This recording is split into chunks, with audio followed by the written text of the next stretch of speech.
I should blooming say so. What? What? Friday. Tell you what, gang. Hi, I'm Russ Kane, men's radio station, daily show. Fabulous co-host. Fabulous. Um, just back from a lovely weekend with Will and Jada. She said it was great. Anyway, look, here's the thing. Gang. A packed show. But I just got my new varifocals. I went to get my eyes tested, right? Do you remember I told you I went to get my eyes tested and they said, oh, you've got some debris in your right eye. I went, no. So now I've got to have an operation on that. And of course, the moment they tell you you've got some debris in your right eye, yeah, you suddenly think, oh, I can feel it. I can feel my right eye. I didn't know before. I mean, ridiculous. Hey, Robert Van Buren. Where's he gone? There we go. Robert Van Buren. Happy, Mr. Kane, and all. Happy Friday. Well, it's never happy me. Hi, Em. Hope you're well, all good. And Flash himself, Barry J. Allen. Happy Friday, Mr. Kane. Lovely. And, oh my goodness, we're going potty here. Morning, darling. Good morning to you, Martin Allen. And to David Green, who was watching ABC of CBD last night. That was great fun. Anyway, so, and then they said, oh, by the way, you got cataracts in both. I said, what? Oh, yeah, you're going to have an operation on that. Not just yet. I came out of Tesco's. I wanted to throw myself under a bus. I swear to God, I came home, lay on the settee. I thought, I'm done here. I'm absolutely done. Anywho, tons of guests, some of whom I've already chatted to, but time to introduce the hostess with, let's go to New York City, to Manhattan. Hi, good morning, Elizabeth Green. Good morning to you. Is it snowing there? I've been lucky. Other people are saying it's snowing. And from New York City, Manhattan, we go to New York State. Asa Don Brown, one of the heads of the therapeutic community over there. Good day from the States and Canada. Canada wants nothing to do with you. Nothing to do with you. You know it. It's like the bad relative turning up. Right. And the sooner Trudeau goes about it. Right. Okay. Mind you, his father, Fidel Castro. Now then, let's get on. Here she is. It's only Chantal Rickards. Good morning. Good morning to you. What's going on into the world of Rickards? My world is absolutely fine. I'm here to cheer you up because you're sounding as though you're just a bit down in the dumps today. Well, do you say that? No, the world's going to hell in a handcart. Europe's heading towards World War III, but I'm fine. I'm good with it. I'm down with it. No, we've got to be cheerful. We could be here for another 20 or 30 years, Russ. We might as well enjoy the ride. Do you know what really cheered me up? I was walking Ebony, who's now 13, and I'll be completely bereft without her, right? Oh. And a guy came out of his door. He said, I never met him. Look, somebody new. Matt Buckland. Hello, Matt. I don't think we've seen you before. Hello, pinch, and all that. I think it's too late now. Too late. It's gone midday. And he came out. He said, "Oh, that's a lovely dog." I said, "Oh, thank you, it's Mini Schnauzer." Blah blah blah. He said, "How much?" I said, "Just 13." I said, "I'm dreading. 13's not young." He said, "Well, my friend's Mini Schnauzer is 17." Wow, that's great. Cheered me up so much. It was fabulous. Glad to hear it. Now, one more thing before we get on to our first guest, who's just combing her luxuriant locks. Has the fringe grown? Or what's the story with it? No. Come on. This is an ongoing thing about mental health and fringes. The fringe my hair is looks like fine. shit. The fringe is good. Fine. Or the bangs, as I should say, because in America, the bangs. When I lived in America and girls started talking about bangs, sadly, I rather misinterpreted. It went rather wrong. Indeed. Anyway, here we go. Let's have our first guest on. Why not? I'm in a bit of a chipper mood. Hello there, Lahari. How are you? I'm fine, Russ. I'm good. Thank you. Nice to meet you. Nice to be here. Hello, welcome. Welcome. Now, tell us all about yourself. Well, gosh, first of all, I didn't realize that we were videoing. So, I'm sat on my work. Did you not? I did send the thing about StreamYard that you'll be in vision as well as being heard. Every guest gets that. I'm not very technically minded. So anyway, enough. Luckily, I did my hair this morning. You're looking great. Thank God, because we have a very strict code here. That's good to know. Chantal has a trailer outside her home for hair and makeup. Full Hollywood trailer. Well done, I'm telling you now. Take your lead. If only. Yeah. So you could pull up in your driveway, Chantal. It would be fun. Plenty of room.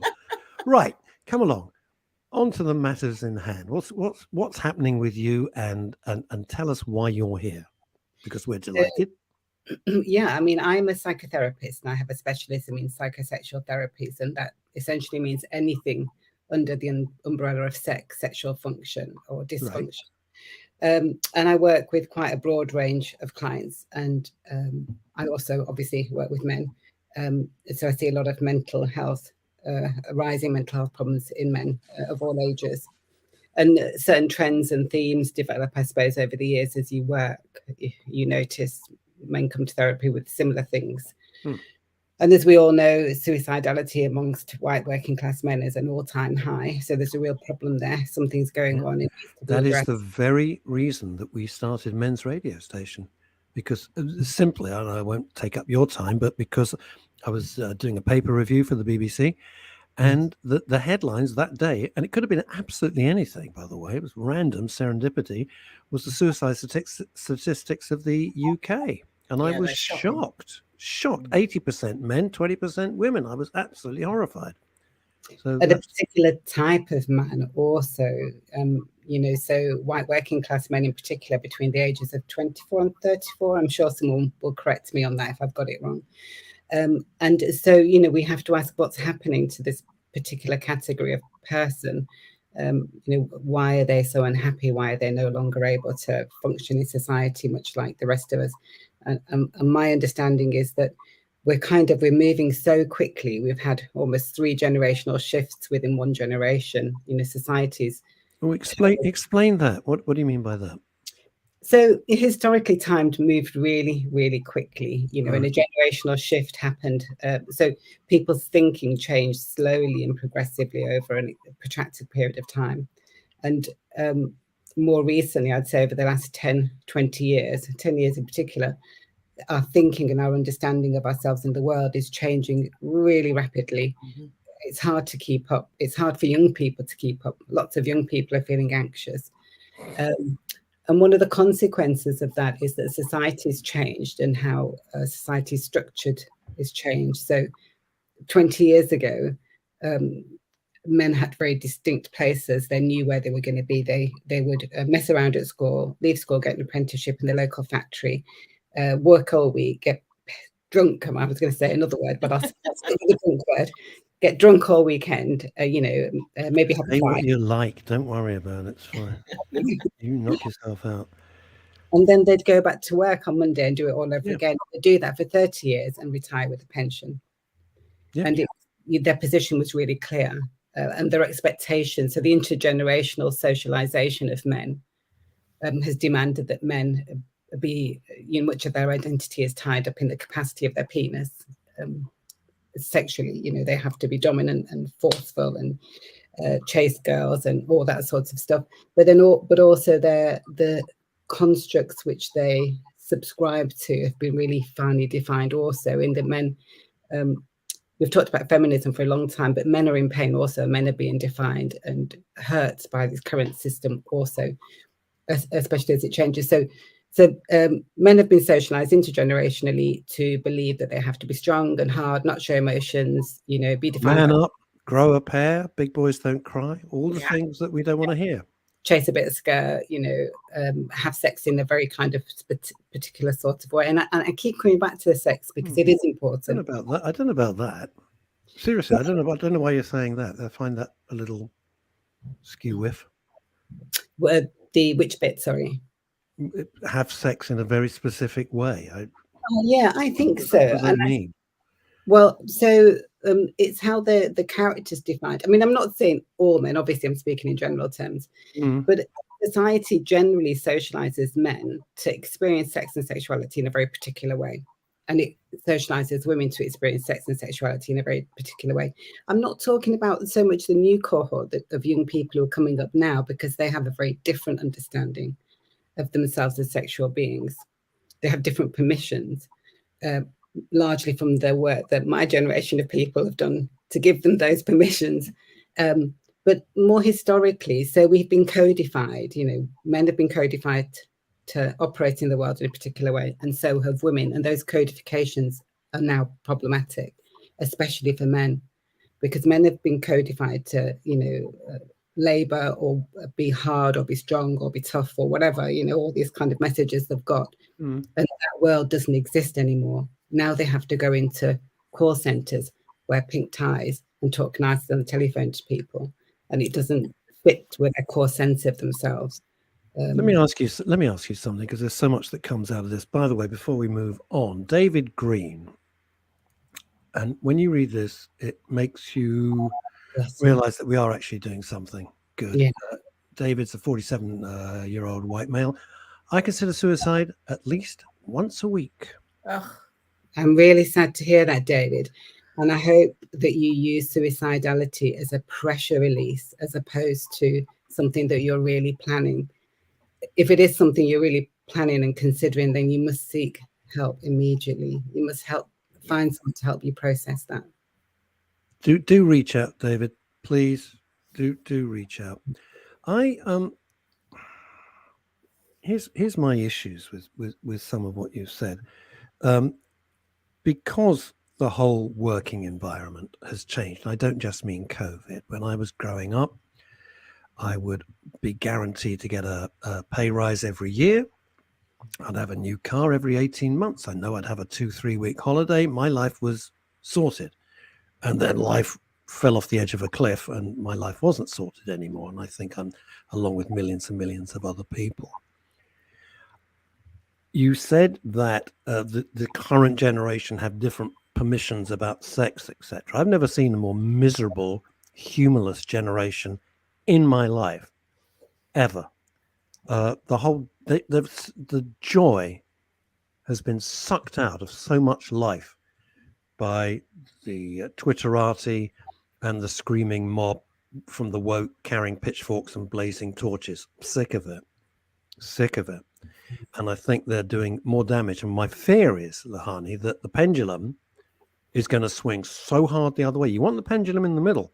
You don't want it at the extreme left, because at the moment it's a total nightmare. Go up, slap somebody, absolutely no repercussions whatsoever. Do what you want. Don't like the joke? Go and punch him in the face. That's the permission that's just been given on Sunday night, right? And everyone's going, yeah. No, not right. Not right at all. Totally against it. But when that pendulum swings, you do not want it going extreme right wing either, because that will be a total nightmare.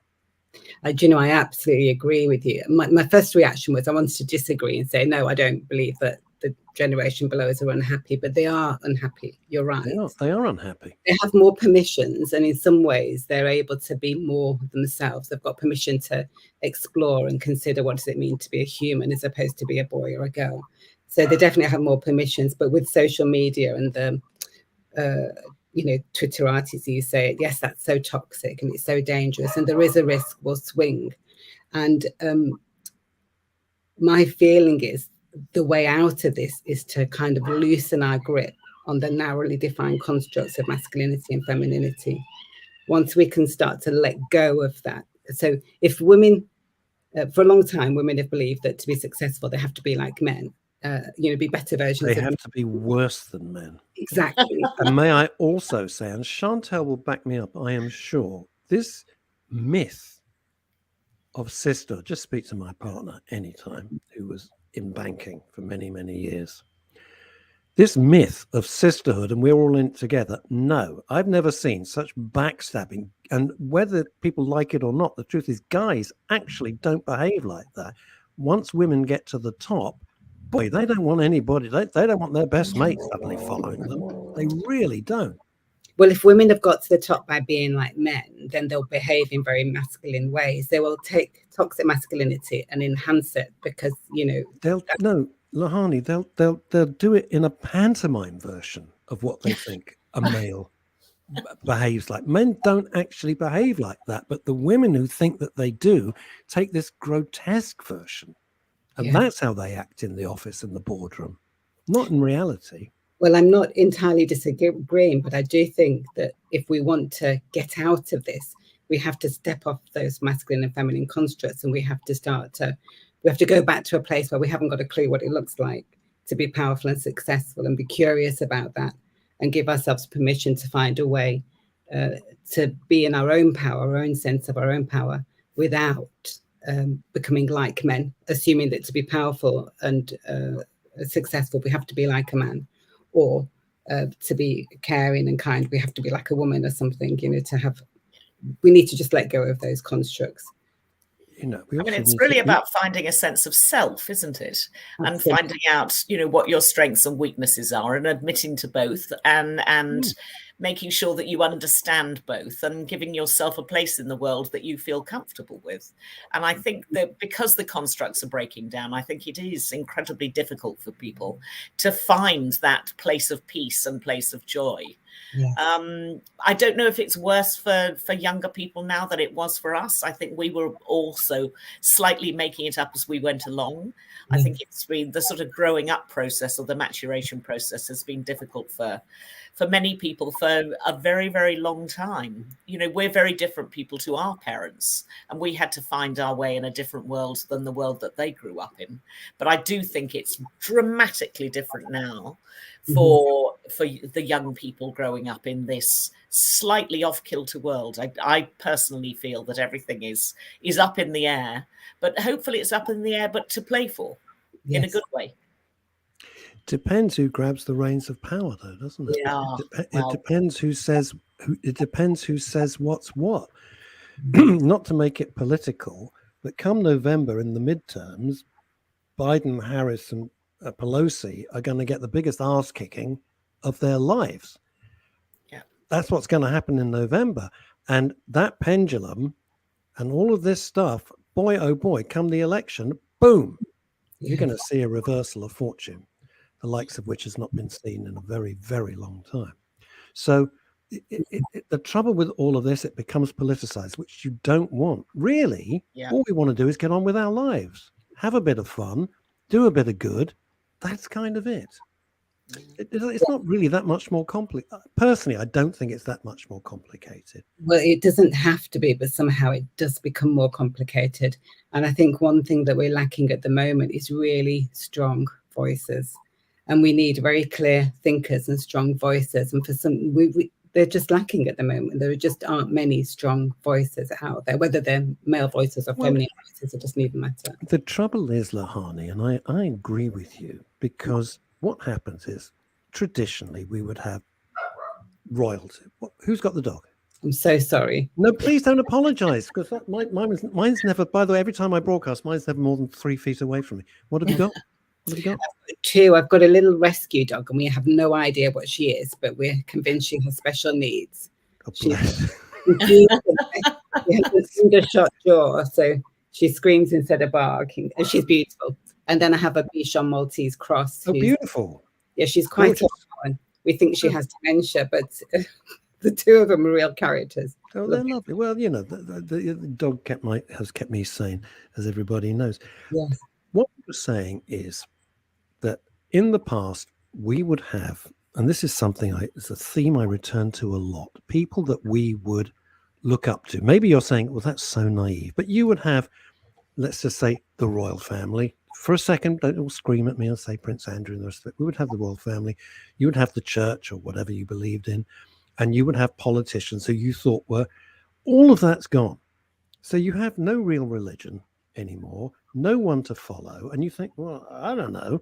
So, Noreen, the hairdresser from Stoke-on-Trent, who suddenly starts screaming on social media, has as much of a voice, but the brain of a peanut, and everyone's listening. And it's like, well, no wonder we're all confused. This is just, I don't know who, and it's who shouts loudest in a very noisy environment is getting heard. And that's the trouble. It doesn't mean, what's that old saying? Empty vessels make the loudest noise. Boy, is that ever true. Yes, it is. It's totally true. And you're absolutely right. And perhaps that's one reason why I'm here on your radio today, to have my voice heard. And I hope other people have got something to say, something meaningful to say, start to speak out also. And the whole thing about community, you're absolutely right. People come to therapy now for confession. I feel that. Oh, that's really interesting. Fascinating. Wow. So it's gone from Ms. Noor, I don't know what's the matter with me, I'm feeling depressed or sad or whatever, to sort of an outpouring of their angst. Is that, I know you can't give any specifics, obviously we're aware of that, but is that kind of what it's like? It can be. I mean, people come to therapy for all sorts of reasons, but because the community's broken down and we don't have church. Well, we do have churches, but people don't go to church in the same way. They don't go for confessional to church either. They don't go and speak to church leaders or community leaders. Instead, because it's become, forgive me for jumping in, because it's become politicized. It should never have been politicized. It's not their job to do that, of any religion. It should be outside of that. Church and state should always be separate. But suddenly you have religious leaders doing all this political stuff, and you think, well, I actually don't agree with that, or I do agree with that. And therefore it dissuades you from following. I think that's it's a real problem. That, you know, these are complex issues. They are, but there's something else on top of what you've just said. Another thing happens also. The other thing that happens is people lose the place where they get the nurture from, where they get their sense of belonging from. That's been eroded away as communities or religions have become politicized. Here's an interesting point. May I ask you this? I have to read it out, because if I put it on screen, Lahani, you're going to disappear, and that would just honestly be a bit rude, and I don't want that. It's from Leslie Ian Jones. It says, also the strength, in inverted commas, of women is being sucked out of their sport by those using rules to compete against them when they're not women. I'm reading it. I'm not commenting, okay? So don't start screaming at me. Added to that, there are women who would gladly support the destruction of female sport. Any comments? Oh, you don't have to. I mean, it's not the BBC. You can just say, I don't want to get into it. We go, fine, don't get into it. It's absolutely fine by me. Oh my goodness, it's such a massive subject, isn't it? And when, you know, not women, I guess this person's talking about trans people who are in trans. Sure. Well, take the swimmer. Take the swimmer who was number 300 and something in the world, and suddenly is the world. Yeah, sure. If I went to the kindergarten and did the egg and spoon race, I'm going to win. But I'm not 3 years old. I mean, it's just logic, isn't it? There is something in it. I think people are really afraid because they don't want to challenge gender differences or what it means to be trans, and don't want to be seen to be prejudicial in some way. Maybe there needs to be some measures, some charts. You know, if somebody has been in transition since they were 12 years old and they want to compete as an athlete, as an adult, maybe that's okay because they've never actually developed a male body. Maybe if someone has recently transitioned a year ago, you know, from male to female, that isn't okay because they've had the advantage of a male body. So essentially they've had the advantage of male testosterone for 10 years. So I'm not in a position to devise that chart, but sort of, you know, surely. Here's my take on it in regards to how women feel. Women athletes, this is nothing to do with trans. I'm not going to get into that whole, Anthony, I can see you. You'll be on shortly, don't worry. I'm not getting into that whole trans thing because I can't be bothered. If you put me in some truth, I just can't be asked. Women who are professional athletes at the top of their game have sacrificed everything to get there. They get up at the crack of dawn, they train, and they've sacrificed, and they're the best that they can be, which is fantastic and deserves to be admired and applauded. I think it is just unfair on those women who have worked so hard to suddenly be pushed aside by someone who has clearly a physical advantage. That's all I'm saying on that. And I don't think it's fair on women at all. I mean, I think in a way you're right. But to me, that's a technical issue as opposed to the sort of wider issue about whether women think they're women anymore emotionally or men think they're men anymore emotionally, or whether their emotional base has also been dissipated in some way by this current idea of we all need to be slightly amorphous and sort of one type of person that is fully blended, as opposed to having very defined identities as a man or as a woman. And that may be what Lahani is saying, is that base of understanding is changing so much that it's making people feel very wobbly. Yes, absolutely. But how did this, Lahani, and then I must let you go because I know you're on a time frame. Would you come back and see us? Because boy, oh boy, you have caused so much interest and so many fantastic comments. Would you consider, or has this been a disaster? I'd love to come back and talk to you more about everything. That would be great. What she's thinking is, I'd love to do that, but first I'm going to hammer a 6-inch masonry nail into my skull. No, it would be lovely to have you back. I'd like to give you an hour special, as it so happens. I think you're terrific. You're absolutely terrific, and so interesting. Really interesting. It's really, really interesting stuff. But are we any happy? The reason, you're saying people are lost. Are we any happier? Because how are we supposed to find our way? It's so confusing. And my big question to you is, how did this suddenly, 5 years ago, I would argue 3 years ago, we wouldn't be having this conversation. Yeah. Where did this come from? Because if you listen to the media and the agenda, you would think like 1 in 2 people are transgender. It's just simply not the case. Yeah. Well, I have every sympathy. By the way, please don't think I'm being rude. I have every sympathy. Yes. But it's like the whole world. Well, I'm left-handed. I don't need everything in the world to be skewed around the fact that I'm left-handed. I'll get on with being left-handed. It's fine. I think God, there's so many things to pick from what you've said. There's and a lot to unpack here. The one is about power. And so someone who feels powerless might work harder to be heard. So they might be the person saying, I need something. I need you to do something to hear me or see me.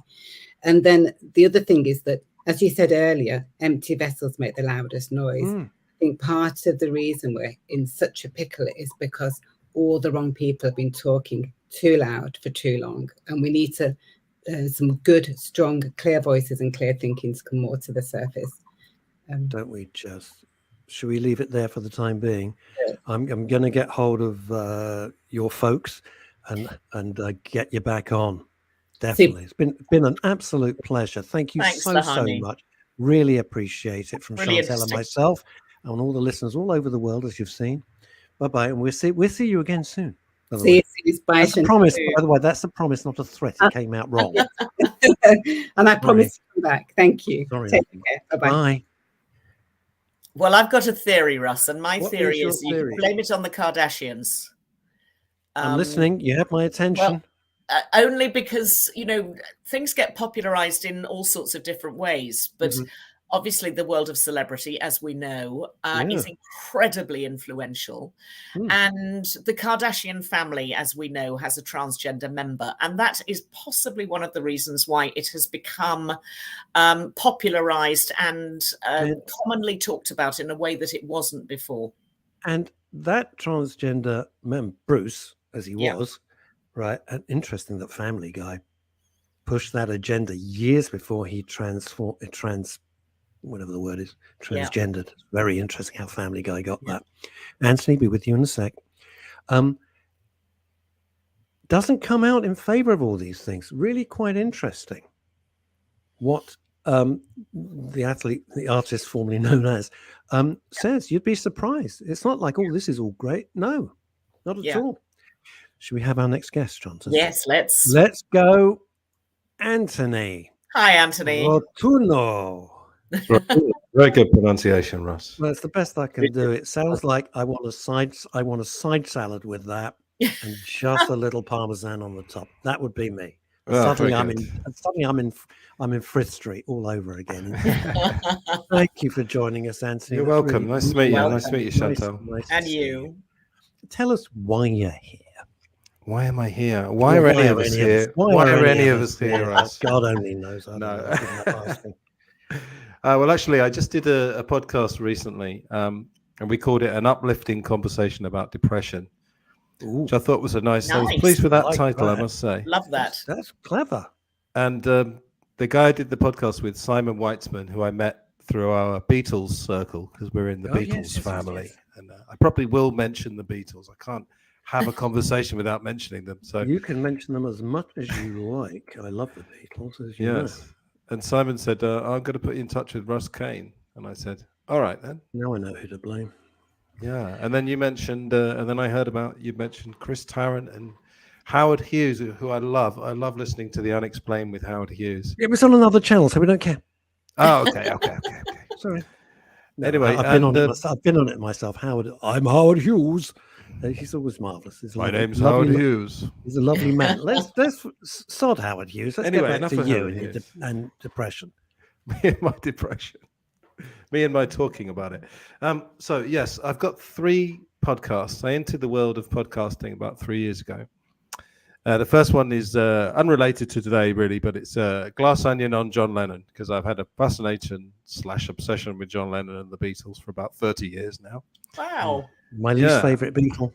I know, you told me. Yeah, we'll have to talk about that later, favourite. Russ. We'll talk about that later. And then I started another one about films, which is films. Yep. And then, well, you're with the right person, with Chantal Rickards, former CEO of BAFTA Los Angeles. Oh, Indeed. yes. We can have a good conversation. Yeah, I'm a big film guy. I tend towards older ones, actually. We've just reviewed Rear Window, obviously. Oh, wow. That's I thought you were going to say Hitch, Aladdin. No. That's the gag. Sorry, just kidding. Men in Black. All right, go on. And then the third podcast is called Life and Life Only. And I thought Life and Life Only is actually a Bob Dylan lyric, but it's got nothing to do with Bob Dylan. I wanted to have a podcast essentially where you had unlimited material. And if you do a podcast that's got life in the title, you can't really go wrong with material. Right. In a nutshell, it's I call it a search for inner and outer truth. And I understand that truth is a kind of a thorny word. It's getting thornier and thornier, isn't it? It is. But essentially, it tries to tie together That's your truth. Absolutely, yeah. That's your it's not truth. the truth. Not the truth. There's your truth. Well, yeah. I know. That's your bullshit. That's what I say. I just do. The earth is flat. That's my truth. No, you're an idiot. Shut up. It's not. That's how it works. Yeah. God, where was I? Thanks. Where am I? Thank you. This is one of my media heroes. It's Steve Blackman. I've known Steve since the early 80s. Our adventures are never to be repeated, quite frankly, ever. But Steve, thrilled you're watching and listening. Thanks a lot. Hi, Steve. Yeah. What was I saying? Yeah. So it's an inner and outer truth. So I tried to tie together 2 strands. So the inner truth is self-development. I've read God knows how many self-development books, and I've kind of How many have you read? 40 or so. Wow. Including audio books. It does. It doesn't pay off immediately. It's one of those things. It's a slow burn, and then you find after a few years that certain things have improved. So yeah, it's the idea of trying to be armor plated, as armor plated as you can be to deal with this. That is a beautiful phrase. Thank you. Very hard to do, though. Yes, it's really hard to do. But it's like building up ammunition. You read some good books and you listen to some audio books and you listen to some podcasts and you gradually build up a bank of knowledge and you've got more and more kind of coping mechanisms with life and things like that. Anthony, could I ask you this? A serious question. Some of the books have real nuggets of wisdom, and some you think they've gone to Wikipedia and cut and paste and they're garbage, and they're lazy as well. Yes. Do you find that you just get bits? If you can get just a couple of nuggets from each book, it's worth it. And this is a technical thing. Lloyd Beanie, because you've got to change the settings. You'll be probably watching on my espresso bar stream. If you're watching on the espresso bar stream, you have to make a slight adjustment. Then we'll see that it's you, Lloyd Beanie. Okie dokie. There we are. Right. What we say? So out of the 40 books, you'll have got at least 40 good bits of. Yes. I can use that. The rest, not so much. Yeah, there's a kind of a distinction between self-development and self-help. Because there's lots of self-help books that do have nuggets. But what they'll tend to say is, change your life in 2 weeks and things like that, and lose however many, 40 pounds in 4 days or whatever it is. Be a millionaire overnight. Follow me. Yeah, I mean, and I believe you can actually change your life quicker than you think. But I think it's a thing of just making it very shiny, and also I don't necessarily believe in setting a goal and say, I want to be happy by, the 21st of April this year or something like that. It's much more of an ongoing, it's just an ongoing thing. So as you said, you take little nuggets from, I've just read The Art of Happiness, which was a very interesting book because it's the Dalai Lama with an American psychiatrist. So you're getting sort of East meets West. And the nice thing is that the psychiatrist, I think his name's Howard Cutler, he challenges the Dalai Lama rather than saying, Your Holiness, you know everything. Tell me the secrets. It's a nice melding, and it, again, as you said, there's a lot of stuff that's quite familiar. I went once to a Zen hot dog vendor, and I said, "Make me one with everything." And then I gave him $20, and I said, "Could I have my change?" And he said, "Change comes from within." Oh, there you go. Yes. Thank you very much. I'm here all week. Thank you. Buy the chicken. Yeah. Do you know something about the Dalai Lama? Do you know this, Chantal? He actually had a boxing match with Brian Blessed. What? It's true. That makes no sense. Give us a punch. Brian Blessed did boxing with the Dalai Lama. If you listen, it's April the 1st. I'm not going to believe anything. I swear to God, it's April afternoon. It's after midday. I wouldn't do that. It's absolutely right. It's absolutely true. Brian, if you couldn't love Brian Blessed enough. I was waiting for the punch. Isn't there a punchline coming? No. It's true. It's serious. Yeah. Gordon's alive and all that. So you can't. You see, this is one of the things I think where people fall down. It's like lose 2 stone in a week. Rubbish. It's a lifestyle change. You'll adopt something. God knows, I know. I've tried. You adopt it. You go in. The weight comes off. You stop doing it. Boom! It comes like an unwelcome penny. You make yourself happy in a month. No, it's a complicated issue. There's no shortcuts to these things. Yeah. Yep. There's no shortcuts to how this works. You can't just magic it. That's why people get depressed as well. Yeah. But Anthony, give us a couple of nuggets from all these books that you've learned, because I'd love 3 or 4 to take with me everywhere. Oh, it's funny. I've got 400 in my head, and I can't think of a single one when it actually go matters. on, anything. Come on, you can do it. Well, I mean, I don't know if this is directly from one of the books, but it's something swimming around my head. I think one phrase I really love is that we're all works in progress. And again, I'm not claiming that as my own, but I actually used to. I'm also a guitar teacher, although I'm a guitar teacher with no students at the moment. But in theory, I'm a guitar teacher. Now, and I used to teach this guy. I'm a Formula One driver. I don't have a drive at the moment. Yeah, in theory, in theory, I'm the world heavyweight boxing champion. I'm world champion in my head. Yeah, I'm world heavyweight boxing champion in my head. But and what I loved about this guy was that I think he was 81 or something when I met him, and he was still trying to learn. So I think perhaps one thing is just to say we're all works in progress, and that even if we're lucky enough to live to the 85 years old, we should still be learning every single day. Yeah. And I guess one of the other things is that everyone you meet, you can potentially learn from. Almost everyone will have one thing. Even the most boring person in the world, maybe not them, but nearly everyone you meet will have something to teach you. And conversely, and I'm not being facetious when I say this, or learn not to do or be like that person. How many of us have had a meeting, whether it's a business meeting, a social interaction, you come away and think, Jesus Christ, and you think, I don't want to be anything. Please God, I'm not like that person, because you'd be appalled if you thought other people perceived you in the same way. Yeah. That's the thing. The person still taught you. This is interesting. This is coming in from New York City, from Manhattan, from Elizabeth Green, who knows these things. She says, my life took off now in my 70s. Oh, she doesn't look it. Let me tell you, I've had coffee with her twice when she visits London, and she does not look in her 70s. That I can assure you. But it's true. The day you stop learning is the day you start to contract, I think. Yeah. You just start to kind of shrivel up. Every day is a school day. Every day you learn something. Every single day. And indeed, Will Smith said that in his statement on Tuesday. He definitely is a work in progress. I think there's quite a lot of work to be done there. But no, it's exactly the line that he used too. Yeah. Well, yeah. I don't know what to say. Whatever I say, I'm going to be condemned, so I'm just going to shut up. Just looking at this. David Green says, Viktor Frankl's book stays with me daily. I'm afraid I'm not familiar with that. Changed my whole outlook on life. Very moving book. It's actually Viktor Frankl, Man's Search for Meaning. Okay. And he was in, I think he was in Auschwitz. He was definitely in one of the concentration camps. Wow. I definitely echo. So Viktor Frankl, Man's Search for Meaning. That is an incredible book, because if an Auschwitz survivor can find meaning in life and can even have a sense of humor about things, Precisely.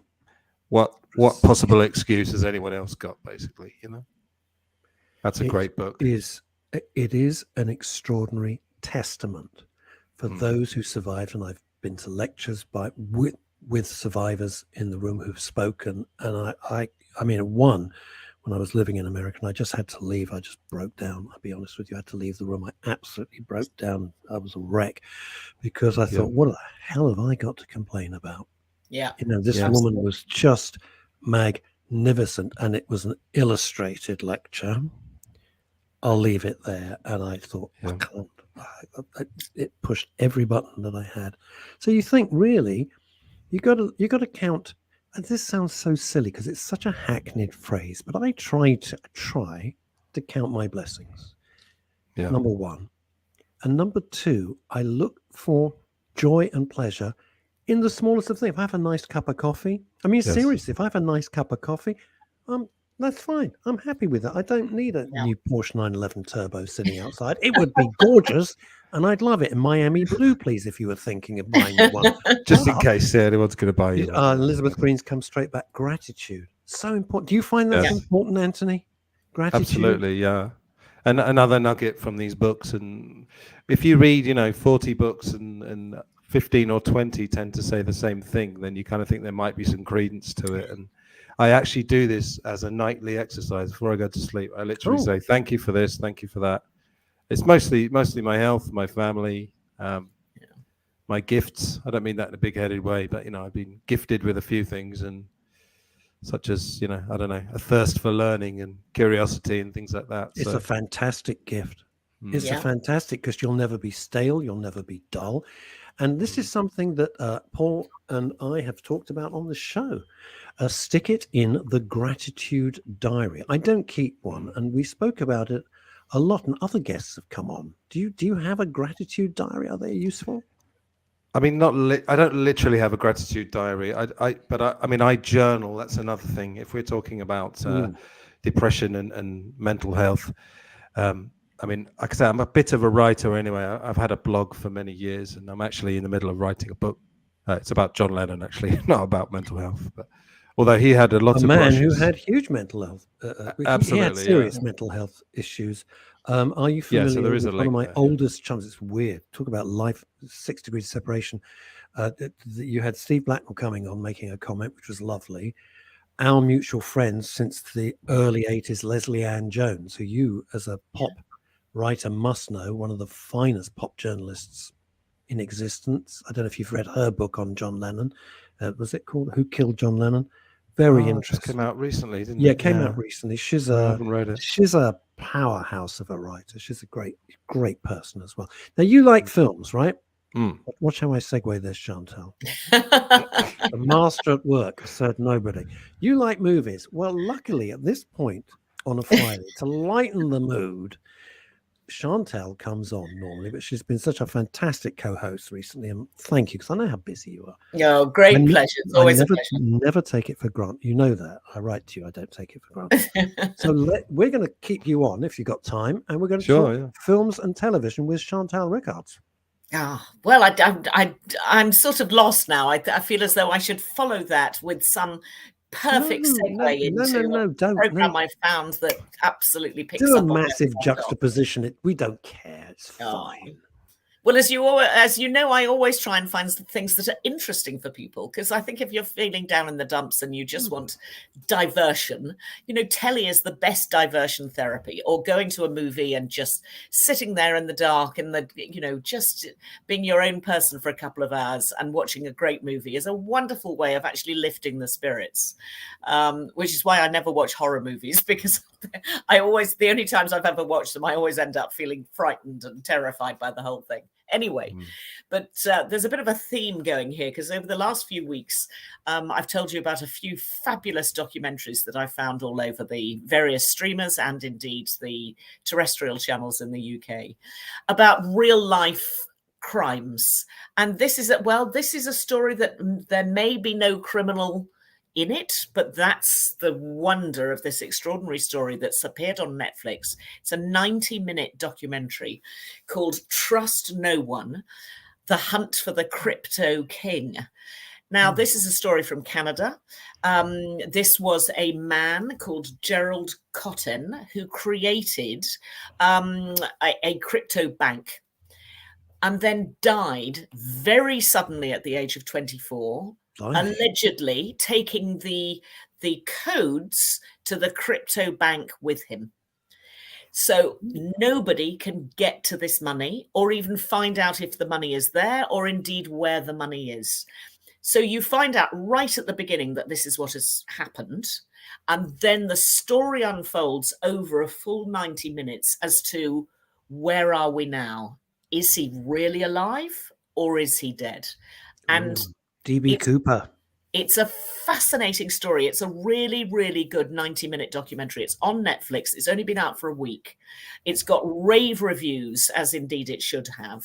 You really want to speak to the young wife who has inherited clearly a lot of money, but the young wife clearly didn't want to be on the documentary. But her slightly zany, kooky sister sort of comes on to defend her and her family. And you're thinking, why did they allow the sister and not the wife? None of it makes any sense. I mean, you can smell a rat at 100 paces. It stinks. It's the whole thing it is a mystery. I don't have the answers for you. Did you come away thinking he was dead, really, or he's in the Cayman Islands living the life of Riley? Well, this is the whole point. There are people who will not believe he is dead until his body is exhumed. Right. But you have to see the story unfold. It starts out really as a story of greed, of people trying to get onto the sort of crypto bandwagon and make money really fast, the impatience of a lot of young people who then in fact lose an awful lot of money. It's a great story and really worth watching. So it's called Trust No One: The Hunt for the Crypto King, and it's on Netflix. Love that. Thank you. That's good. Like that a lot. Would you, Anthony, would you ever invest in crypto? And then I'm going to ask Chantal. If I had some money, I might, yeah. But okay. I'm in the fortunate situation of not having any money to. You and everybody else. Well, I got enough. I've got everything I need. There's another nugget for you. Oh. You only need everything you need, people. Yes. That's a beautiful thing. I like that. Okay, Chantal. So we briefly mentioned a few weeks ago a show that you'd seen on BritBox, and I have also now seen on BritBox, which is sort of like the perfect cup of tea and a warm bath all at the same time. And it's a show that we mentioned called Murder in Provence. May we? Which I think actually probably should be called Murder in Penzance. Because it's a bit... There's a bit of it that is sort of really peculiar. It's got wonderful British actors who are supposed to be French people. Yeah, well, that's just... do you agree? Let me ask you, because you produce a lot of the most famous shows. You've produced them in the past in your illustrious career. They made a decision, let's not talk like this and pretend we are French. They talk like you and I are talking. So Roger and I didn't realise, I'm so thick. When I started watching it, I thought, where are they? Where are they? Mayfair? Where are they? Marylebone? I don't know where the hell they are. Yeah. And then I realized they were in France because they're just talking like that. Exactly. I don't know if it helped or didn't help. It was a decision, and you had to stick with it. It's caused great controversy in sort of on the blogs and on Twitter of people sort of going, we really love this show, but it doesn't make sense because the language is so middle class and British. And totally. It's completely. It is Notting Hill. It is just, it's set in Notting Hill, but they've shoved the whole of Notting Hill down to the coast of France. It's completely random. There isn't one French accent in the whole thing, and there isn't one French actor in the whole thing. No, not at all. You've got to get past that because actually it's really rather lovely. It's got the gorgeous Roger Alamin, who we know from so many fantastic programs, Endeavour most particularly, on television. It's got Patricia Hodge. You know, what's not to like about Patricia Hodge? As the monstrous mother-in-law.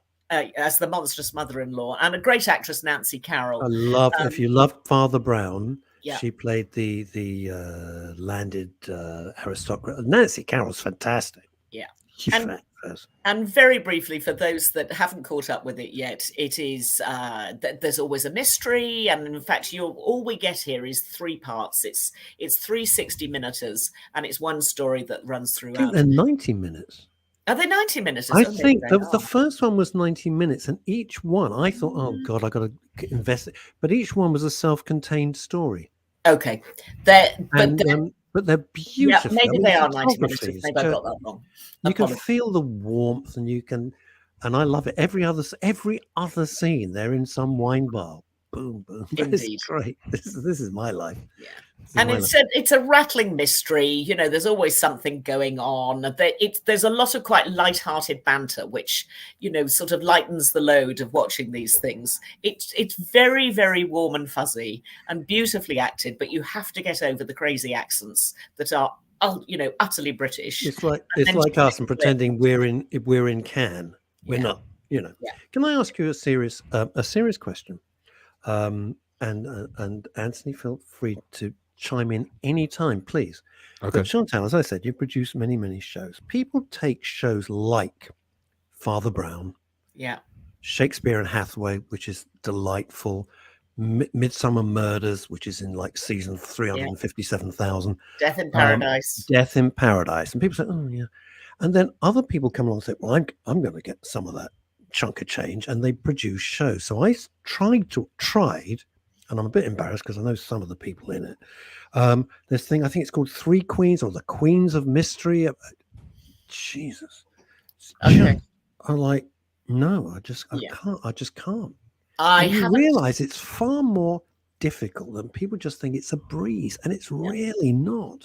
Yeah, I mean, there's a sort of formula, but it's what you do with the formula. You know, it's you've got the pieces, but it's rather like the Morecambe and Wise thing. You know, you've got all the notes, but not necessarily in the right order. We were just talking about that today, actually. That's so weird with Andrew Preview. Yeah, except with Andrew Preview, I'm playing all the right notes. It's just the greatest. I watch that on average about every 2 months, just to exactly, and so you should. That definitely cheers a person up. Yeah, but it's true, isn't it? You're absolutely right. They think, well, we take a formula. We want cozy mystery. They're called cozy crimes in writing. They're called cozy crimes, as you know, which is a very British, interesting way that people get killed in horrible ways, but it's okay because it's cozy. Yeah, people are dying left, right, centre, being murdered, but it's cozy. Yeah. Well, if you like stuff like that, there is another show that I was going to mention if we had run out of time, but I'll mention it now anyway. There's an American series called Castle. Oh, yes, we loved Castle. It's not being made any longer. No. 2 very good lead actors, Nathan Fillion and Stana Katic, who are absolutely terrific. And there's a bit of the sort of old moonlighting Bruce Willis thing. There's sort of will they, won't they? Quite a lot of sexual tension, a lot of banter. That's just me watching Stana Katic. Yeah, well, she's pretty damn gorgeous, let's face it. Blimey.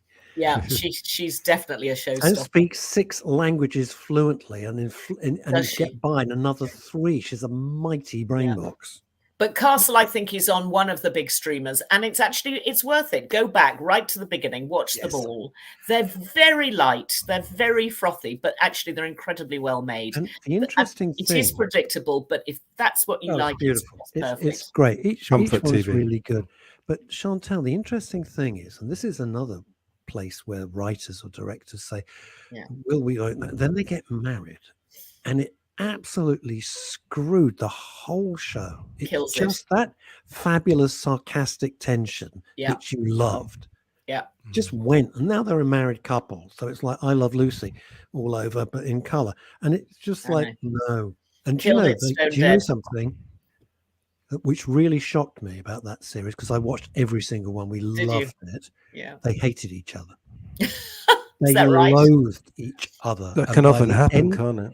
Yeah, and Anthony, by the end of it, and I turned to my partner and said, they must be the most fantastic actors. Yeah. If I hated somebody, I don't care how much you're paying me, it's going to show on my stupid face. And these two absolutely loathe each other by the end of it. Yeah. Fascinating. It really was. It makes you see it in a whole different light. Yeah. I want to say something about stories, actually, while you were talking. Cool. Have you heard this theory that there's only about 7 stories, and that basically every story fits one of these 7 very broad categories? Yeah. So I think when you're talking about formula, you could almost like scientifically put together a show. It's almost like putting the elements in a blender and seeing what you get. But then, like you said, it's what you do with it. So I think it's probably, I mean, I haven't made these shows, let me say that, but I think it's not difficult to make maybe a 6 out of 10 show, but then it's the same with songs, because I'm a musician and a songwriter. I could tell you this, you can take bits of what's gone before and you can make an okay song. You can phone it in a little bit. But then I think creativity is to do with taking everything that's gone before, in films, you're talking about 100 years or more, and then just putting your little stamp on it. But at the same time, I think pure originality may not happen as much as we think. It's virtually impossible because everything is every story's been written. It's just how you reinvent it and give it a coat of paint to make it look. I mean, it's interesting you're saying about songs, because one of the great song experts is watching, David Stark. And if you don't know him, Anthony, reach out to him. He's the loveliest man. And David Stark, what he lovelier than you. Way lovely. No, he's a really way lovelier, right? We know he's a genuinely lovely. Genuinely lovely, right? I'm just the messed up human being, and I'm the first to say it. But David talked to you about music and music construction, because again, there's only so many notes. They've all been played. It's just the order you put put them in. Yeah. Chantal, let me ask you this. And it's, it comes out of Anthony's point. You can say, David's saying too kind, Russ. Well, it's true, David. I mean, he's just the nicest guy. Here's the thing. You say, right, here's the formula. We're going to have a woman and a man, if I can say that anymore, detective. They're slightly quirky. We're going to do that. And then some of it is like, God, this is awful. Yeah. And you've got good cast. It's not that people can't act. You never see a show where people can't act. They're all great actors. They're terrific. Mm. What is it? What is it, that foofle dust you sprinkle? It's indeterminable, isn't it? I suppose. Well, it is. I mean, a lot of it is charisma, and that bounces somehow down a camera lens and out on the other side. So that's quite interesting. I mean, I think a lot of good actors bring themselves as opposed to try and be somebody else. Definitely. Yeah. And I think when they bring themselves, that it's actually much more interesting. It feels more authentic, and they feel like real people as opposed to a plaster cast. Yeah. So I think that's got something to do with it. I mean, there's a show called Private Eyes. Have you ever seen that? He's a retired. He was the guy who used to be in Beverly Hills 102. Jason Priestley. Oh yeah, and he plays a retired who's aged fantastically. He just looks. I'll be honest with you. He just looks great. Good-looking fella. Good-looking fella. Very, very, very good-looking guy. It's one of the unfair things that some men have. They think he looks even better now. This is great. And he's obviously, his sidekicks about 12, and straight out of Hollywood. And they're Private Eyes, etc. That's entertaining.